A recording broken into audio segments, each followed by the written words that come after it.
The tall girl with her way down hat, the paper seeming boy with rat's eye. So here is a tall girl who was sitting there is very depressed. She keeps her head down. Why her head is bent down? Because of the poverty, because of malnutrition, and because of the that depression. She seems depressed due to the burden of the poverty. So her face is way down. The paper seeming boy. Now here it is metaphor. Paper seeming boy means paper की तरह इतना ज़्यादा पतला है जैसे paper होता है. अब nobody can be very thin as paper, but here the metaphor has been used कि पेपर की बॉय को पेपर से कंपेयर किया गया है कि पेपर सीमिंग बॉय पेपर की तरह दिख रहा है, इतना थिन लीन पतला बॉय है. विद रैट्स आई फिर अगेन यहाँ पे मेटाफर कंपेयर किया गया है बॉय की आइज़ को रैट से. बिकॉज रैट कैसा होता है, जैसे कि रैट की आंखें बड़ी बड़ी होती है, उसका फेस बहुत पतला होता है. तो वो ये क्या शो कर रहा है, उसका माल न्यूट्रिशन शो कर रहा है और कि उसकी सिर्फ आंखें ही दिख रही है. और यहाँ पर एक और एग्जांपल हो सकता है कि रैट की आइज़ की तरह उसकी आंखें भी कुछ ढूंढ रही है. जैसे रैट की आइज़ कुछ ना कुछ ढूंढ रही होती है खाने के लिए. रैट को हमेशा कुछ ना कुछ खाने के लिए चाहिए. तो same way the boy is so hungry poverty stricken that his eyes are looking for something to eat. The stunted, unlucky hair of twisted bones, reciting a father's gnarled disease. The stunted,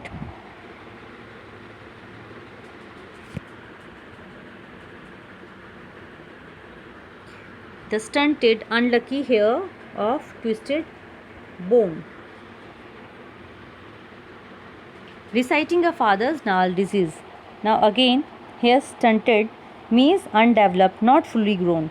Again, this boy is stunted means not fully grown. अभी उसकी full development भी नहीं हुई है. And he is very unlucky. Unlucky here why? Because he is living in slum area. Here means successor. उनका अब जो एक फैमिली ऐसी फैमिली में पैदा हुआ है जहाँ पर उसके फादर, जहाँ से उसने क्या किया है, ऑफ ट्विस्टेड बोन मीन्स एक ऐसी फैमिली है जहाँ पर उसके फादर की नाल्ड डिजीज़ है. मीन्स नाल्ड डिजीज़ है कि उनकी जो बोन्स है वो ट्विस्टेड है. ये डिज़ीज़ है जिसमें उनकी हड्डियाँ पूरी टेढ़ी मेढ़ी हो रखी हैं. सो दिस डिज़ीज़ उसने अपने पेरेंट्स से क्या की है, हेयर किया है. दैट रिसाइट की है. Means reciting means he is reciting enumerating means अब उनको एक्सप्लेन कर रहे अपने फादर की डिजीज़ को.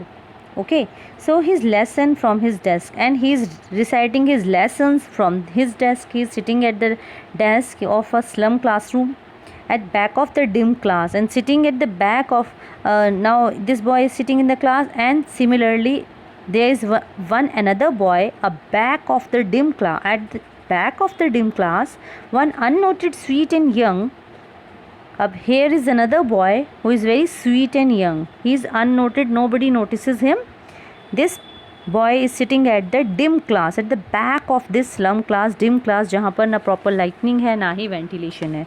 So this young boy is sitting, he is unnoted, very sweet. His eyes live in a dream of squirrel game in tree room other than this. And in this classroom his dream seems to be alive in his eyes. लेकिन इसके जो सपने हैं, इस बच्चे को देख के लगता है कि उसके सपने जो हैं क्या हैं, इसके ड्रीम्स इसके आइज़ में हैं और जो अननोटिस्ड है.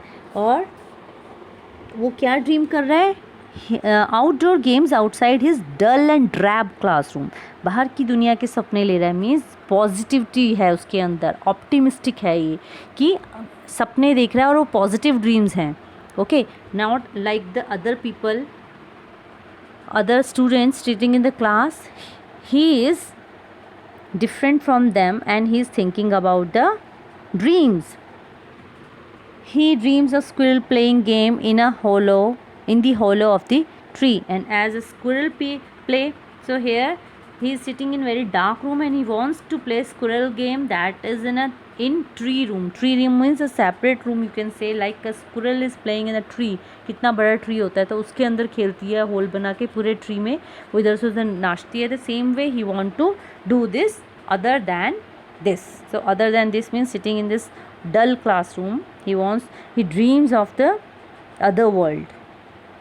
Okay, second stanza of the poem are sour cream walls, donations. Shakespeare's head, cloudless at dawn, civilized dome riding all cities, ballad, flowery, Trillos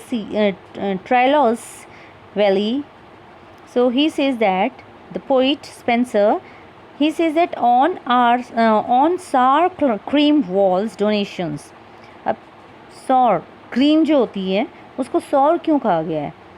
on sour cream walls, यहाँ पर again इसको compare किया गया है, metaphor का use किया गया है कि वो जो वॉल है क्लासरूम की उसको किससे कंपेयर किया गया है?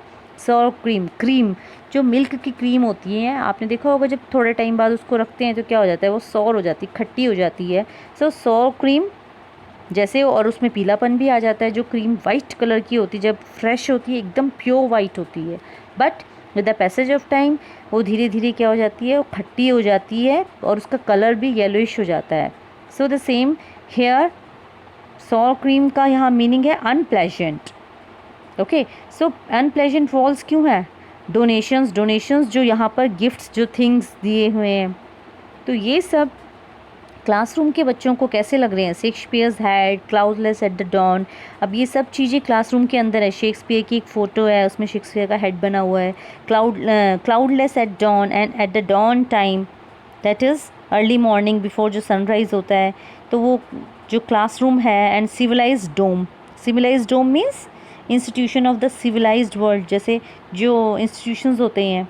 Okay, so riding all cities, ballad, flowery. तो they all are useless for these children means इस क्लासरूम में इतनी सारी चीज़ें हैं but they are unpleasant. There are other pictures hang on the wall too. In the early morning in the sky is cloudless, high domes of buildings of the civilised world shine in the cities, ballad, flowery, trillos. So they says that music and bells and the fragrance of flowers, they all prevail. यहाँ पर अब वो सब है in the Tyrol Valley. जो ये valley है वहाँ पर ये सब होते हैं. ऑस्ट्रेलिया की एक जो क्या है, ये घाटी है टायरोल, तो वहाँ पर जो घंटियों की जो आवाज़ सुनाई देती है और फूलों से भरी हुई है. तो ये कहते हैं ये सब इस हाथों से इस संसार का जो है नक्शा तैयार किया है. और वो नक्शा कैसा तैयार किया गया? जो बड़े लोग, जो तानाशाह लोग होते हैं, अपने हिसाब से बनाते हैं. Okay, and yet for these children these Windows not this map, there world way all there futures painted with the fog. लेकिन अब यहाँ पे क्या कह रहे हैं ये? ही says that open handed map. Open handed map है, एक मैप है जिसके अंदर पूरी दुनिया दिख रही है, लेकिन awarding the world it's world, पूरे वर्ल्ड को शो कर रहे हैं, लेकिन इनकी दुनिया वो नहीं है इसमें. अनप्लेजेंट क्यों है? क्योंकि ये बच्चों की जो दुनिया है वो तो दिख ही नहीं रही है इसमें. जहाँ पर ये बच्चे रहते हैं, इनका स्लम एरिया है, इन चिल्ड्रन के तो स्लम दिख ही नहीं रहा उसमें. तो दैट्स वाई ये सब उनके लिए अनप्लेजेंट है. And yet for these children, और फिर भी इन बच्चों के लिए, these Windows not this map, ये विंडोज़, लेकिन वो जो मैप है, देयर वर्ल्ड, फिर भी ये उनके लिए वर्ल्ड है, उनकी दुनिया है, जहाँ पर their future painted with the fog. एक फॉग से उनका फ्यूचर पेंट हुआ है. क्यों यहाँ पर फॉग क्यों कहा है? फॉग होता है धुंधला, जहाँ पर पिक्चर ही क्लियर नहीं है कि इनका फ्यूचर क्या होगा. They don't know what their tomorrow will be. उनको अपना भविष्य ही नहीं पता है. That's why they say that future is painted with a fog.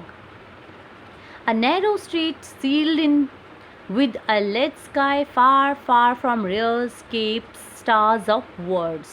Now it says that a narrow street. अब उसके बीच में ही क्या है? एक narrow street है, एक पतली सी तंग गली है. क्यों कहा है? ये जो जहाँ पर वो रह रहे हैं, जो closed by the bluish grey sky, मतलब जहाँ तंग गली में यहाँ इनकी क्लास है, वहाँ के बच्चे क्या हैं, अब बहुत घुटन में रह रहे हैं. With lead sky, lead colour क्यों बोला है? मतलब धुंधला. Grey colour sky, lead sky मतलब जहाँ पर पोल्यूशन है, जो फैक्ट्रियाँ है उसके आसपास के इलाके में, क्या जो हाँ स्लम एरिया है उसके आसपास फैक्ट्रीज़ होती है, वहीं के आसपास हमने देखा है कि बच्चे बस्तियों वाले रहते हैं, गरीब. सो अब वहाँ पर का स्काई कैसा है, लेड कलर का, मतलब धुंधला ग्रे कलर का हो गया है। सो इनकी लाइफ भी ऐसे ही धुंधली है इन बच्चों की।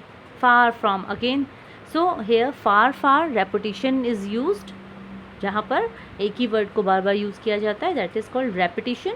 From reverse, keeps and stars of the world, so they says that there world is far away from reverse, keeps and stars. मतलब जितनी भी नदियाँ हैं, ये द्वीप होते हैं, स्टार्स होते हैं, इन सब की दुनिया से इनका वर्ल्ड जो है अपने ही गुमनामी में है, अपने ही अंधेरे में है। Now comes the third stanza. Surely Shakespeare is wicked, the map is a bad example, with ships and sun and love tempting them to steal for lives that styly turn in their cramped holes, from fog to endless night. Here comes now the poet asks a question. Surely, अभी it says that कि जो classroom में Shakespeare की photo टंगी हुई है, picture है, for these children Shakespeare is a wicked person. Wicked person means who is not a noble person, जो एक नेक इंसान नहीं है। विकेट क्यों कह रहे हैं, क्योंकि उन बच्चों को ये ऐसा लग रहा है जैसे वो इनका मजाक उड़ा रहा है। वो पिक्चर का कोई अस्तित्व नहीं है उनकी लाइफ में, उनके लिए शेक्सपियर की ग्रेटनेस कहीं कोई वैल्यू नहीं करती है। For them this person is a wicket person. And the map, जो वर्ल्ड का मैप उनकी क्लास में टंगा हुआ है, इट्स अ बैड एग्जाम्पल। अब उन्हें क्यों बुरा लग रहा है, this is a bad example because उनकी दुनिया उसमें है ही नहीं, क्योंकि उन बच्चों का उससे कोई ताल्लुक ही नहीं है। उनको बुरा इसीलिए लग रहा है क्योंकि उनका उससे कोई भी कंसर्न नहीं है। दे थिंक दैट कि उनकी इसमें कहीं लाइफ ही शो नहीं हो रही है, उनका स्लम एरिया तो कहीं है ही नहीं। For life they slyly turn, so slyly is secretly, and उनकी जो लाइफ है they slyly turn into the cramped holes. उनके क्रैम्प्ड होल, जो क्रैम्प्ड होते हैं बहुत नैरो, तंग। अब कौन सी जो उनकी दुनिया है, जो तंग गलियों में, छोटी छोटी गलियों में रह रहे हैं, तंग बस्तियों में रह रहे हैं, तो उस क्रैम्प्ड होल में जो रह रहे हैं, तो वो कह रहे हैं कि दैट मैप, उस मैप का तो उनकी लाइफ में कोई अस्तित्व नहीं है, क्योंकि they people are living in the cramped holes. छोटे छोटे जैसे होल में कोई रहता है, कोई एनिमल रहता है, कोई क्रिएचर, इंसेक्ट रहता है, the same way they people are living in that slum area. So poet feels very pathetic for these children from fog to endless night, and he asks the question that वो ऐसी दुनिया में रहते हैं जहाँ fog से to endless night, और उनकी ज़िंदगी का जो एंडलेस नाइट है, मतलब अब पोइट क्वेश्चन पूछ रहा है कि उनकी नाइट जो है वो एंडलेस है। एंडलेस इन द वे कि क्या कभी ख़त्म ही नहीं होगी। एंडलेस नाइट जो है हमेशा एक नेगेटिव वे में नाइट को लिया जाता है, जैसे मॉर्निंग को पॉजिटिव वे में लिया जाता है। Morning brings positivity and night brings negativity, means काला मतलब नेगेटिविटी को प्रेजेंट करता है। तो उनकी लाइफ भी नाइट की तरह है, एंडलेस नाइट जो काला अंधेरा है जिसमें। Okay, so he arises the questions to the readers that कि इनकी जो लाइफ है वो फ्रॉम फॉग से लेकर एंडलेस नाइट पे ही रहेगी क्या, वहीं पर ख़त्म हो जाएगी, टर्न हो जाएगी। On the slag heap, slag means waste material, जिसे हम कबाड़ बोलते हैं। So slag heap these children wear skin peep through. अब इस कबाड़ में जहाँ बच्चे रहते हैं, जहाँ स्लैग हीप में ये चिल्ड्रन रह रहे हैं, they wear skin peep through by bones. ऐसे कपड़े पहन रहे हैं, उनकी जो स्किन ऐसे लगता है कि उनकी skin is peeping through the holes, sorry through by bones. इतने पतले हैं कि ऐसा लगता है उनकी हड्डियाँ जो हैं स्किन वियर स्किन पीप्ड, तो ऐसे लगते हैं कि उनकी लाइफ के जो हैं, जो उन्होंने पहना हुआ है, उनकी हड्डियाँ बाहर झांक रही हैं उनकी स्किन से, उनके बच्चों की खालों में से। इतने ज़्यादा पतले हैं, इतने ज़्यादा माल न्यूट्रिश्ड चिल्ड्रन हैं, इट सीम्स कि उनकी हड्डियाँ उनकी स्किन से बाहर झांक रही हैं। पीपिंग थ्रू, पीपिंग होता है झांकना। By the bones and spectacles of steel with mended glass, and they are wearing spectacles of steel with mended glass, और ऐसे लग रहे हैं like bottle bits on stone. अब लाइक वर्ड यूज़ किया है, सिमिली, जहाँ पर भी हम लाइक और एज से किसी चीज़ को कंपेयर करते हैं, वहाँ पर कौन सी लिटरेरी डिवाइस होती है, सिमिली। ओके, सो यहाँ पर अब वो किस चीज़ से कंपेयर कर रहे हैं, इस चश्मे को, जैसे एक पत्थर के बहुत सारे टुकड़े हो जाते हैं, बॉटल बिट्स ऑन स्टोन्स। तो अब वो जो उन्होंने वियर किया है वहाँ पर जो ग्लास जो उन्होंने पहना है चश्मा, तो कैसा है, जैसे कि स्टील के चश्मा पहना हो, ऐसा लगता है कि उस पर शीशे लगे हुए हैं स्टील के चश्मे पर. Okay, with mended glass like bottle bits and stone, all of their time in space are foggy slum, and all of their time, अब जितना भी उनका समय है, and the space, they both are foggy slum, मतलब उनकी ज़िंदगी सिर्फ इस foggy मतलब धुंधला, जहाँ fog होती है, सो foggy slum में ही उनकी लाइफ जो है, उनका समय जो है वहीं पर है सारा. So blot their maps with slum as big as doom. So he says that they are blots. Blot होता है जिसे हम कहते हैं कलंक, blemish, एक कलंक होना. So blot their maps with slum as big as doom. So their maps means map with a place for the rich, जहाँ अमीर लोगों के नक्शे, सब कुछ अमीर लोग रहते हैं जहाँ. Doom means ruin, hell. So the poet wants to say that कि जो बस्तियाँ हैं इन लोगों के बनाए हुए नक्शे हैं, अब उनको वो अपना अलग संसार बनाया जो रिच पीपल ने, उसको ये क्या कर रहे हैं, कलंकित कर देती है. ये जो बस्तियां हैं मीन्स द पीपल, उस मैप में इसको प्रेजेंट इसलिए नहीं किया है कि ये जो बस्तियां हैं उस मैप को क्या कर देंगी, ब्लॉट कर देंगी, कलंकित कर देंगी, ऐसे जो अगर मैप में गंदी बस्तियां दिखाएं. सो इट्स अ एक कटाक्ष किया है सोसाइटी पे कि स्लम को कभी भी प्रेजेंट नहीं किया जाता, हमेशा छुपे ही रह जाते हैं ये लोग जो गंदी बस्ती में रहते हैं ये लोग. Okay, here comes the fourth and last stanza. Unless governor, inspector, visitor, this map becomes their window, and these windows that shut upon their lives like catacombs break open till they break the town. So the poet Spencer says that कि governor, जब तक कि governor, inspector and visitors, जो भी school को देखने के लिए, स्कूल के जब नक्शा ये सब देखने आते हैं और कहीं पर भी जो कुछ बनता है, तो ये जब तक कि इस मैप का, that this map becomes their window and these windows that shut upon their lifes. So he says that इस संसार का जो नक्शा है, इन बच्चों के संसार का हिस्सा, इन सबको बना दो. और ही प्रेज दैट कि ऐसा हो जाए कि जो खिड़कियों में से, इसमें से बच्चे झांक सकें, देख सकें, these windows that shut upon their lives like catacombs. Means catacombs क्या होते हैं, दैट आर अंडरग्राउंड ग्रेव्स, जिसे हम कहते हैं तहखाने. ओके, सो लाइक कैटाकॉम्स, तो उनकी जो लाइफ है, उनकी जो ये खिड़कियां हैं, उनके जो जीवन है, इसको तहखानों की कब्र की तरह बंद कर देती हैं. ये जो खिड़कियां हैं, वो कह रहे हैं कि अगर जब तक ये विंडोज़ ओपन नहीं होंगी, विंडो ओपन से मतलब है कि ये हाई ऑफिशियल्स जो हैं उन बच्चों के लिए कुछ नहीं करेंगे, गवर्नमेंट कुछ नहीं करेगी, वो कभी भी उससे बाहर नहीं आ पाएंगे. बड़े बड़े लेवल पे बहुत लोग बात करते हैं, लेकिन जो ग्राउंड रियलिटी होती है, only the people around that particular area knows the ground reality. Okay, so same way the poet says that कि ये तभी तक हो सकता है जब वो इन तहखानों से बाहर आएंगे, कैटाकॉम्स से बाहर आएंगे. Break upon open till they break the town. और वो कह रहे हैं कि ये सब पहले हो जाए, कि इससे पहले वो खुद ही इसे तोड़कर बाहर आ जाए, मीन्स कोई रेवोल्यूशन आ जाए.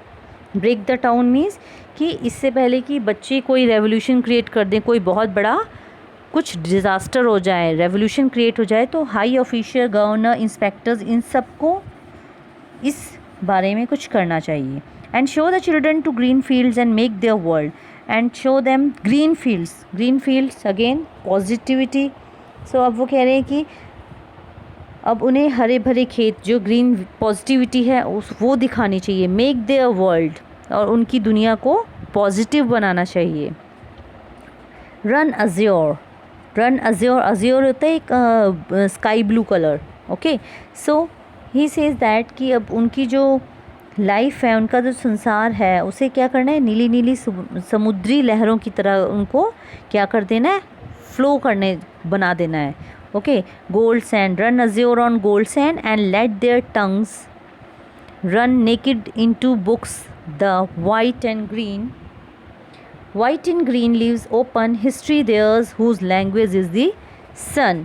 So he says that कि उनकी जो लाइफ है उसको इतना ज़्यादा ब्राइट पॉजिटिविटी करो, उन्हें ग्रीन खेत दिखाओ। ग्रीन खेत मीन्स हरियाली, ऑलवेज ग्रीनरी जो है किस चीज़ का, पॉजिटिविटी को प्रेजेंट करती है। सो इट सेज दैट कि show them green field and make their world run azure on the gold sand. Gold sand means जो सुनहरी रेत है, नीली नीली समुद्री लहरें, वहाँ तक इनकी दुनिया को स्प्रेड कर दो। मेक देयर वर्ल्ड मीन्स वहाँ तक इनकी दुनिया बना दो, मीन्स इतनी ज़्यादा फैला दो, इनको इतना ज़्यादा एक्सपोजर मिले। देन ताकि क्या हो, उनके जो उनकी ज्ञान है, उनका जो नॉलेज है उनके लिए खुल जाए, ज्ञान के द्वार जो है, नॉलेज जो है उनके लिए ओपन हो जाए। ग्रीन लीव्स ओपन, उनकी जो बुक्स को वो पढ़ें। Run naked into the books the white and green leaves open. White and green means the positivity, वो उनकी जो बुक्स वो पढ़ें। टंग में run free without any check और फियर, वो भी बोल सके, उनको पढ़ने की आज़ादी हो। पेजेस ऑफ फ्रीडम विजडम उनके लिए भी खुल सके, वो सोच सकें, वो सोचेंगे तभी जब उनको एक्सपोजर मिलेगा। सो in the last line he says, history theirs whose language is the sun, means only those people who make and create history who have the warmth and strength like a sun, कि history वही बनाते हैं जिनकी language is the sun. Language is the sun means sun क्या, positivity again. सन क्या है, सबसे ज़्यादा स्ट्रॉन्ग है। सन को कहते हैं कि सूर्य की तरह पराक्रम होना।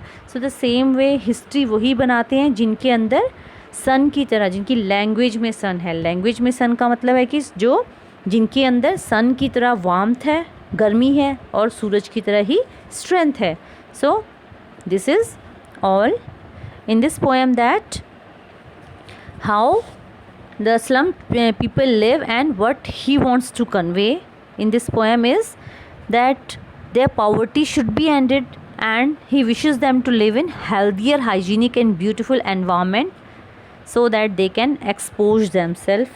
Okay, here the tone of the poet is mixed of hope. जैसे लास्ट 2 लाइन्स में अब जब पोइट ने बात की है तो वो होप को प्रेजेंट कर रहा है कि यस, उनकी जो दुनिया है वो डिस्पेयर से अलग हो, उनके जो मतलब एक पॉजिटिविटी आए उनके अंदर कि वो सन की तरह अपनी वार्मथ को प्रेजेंट कर सकें।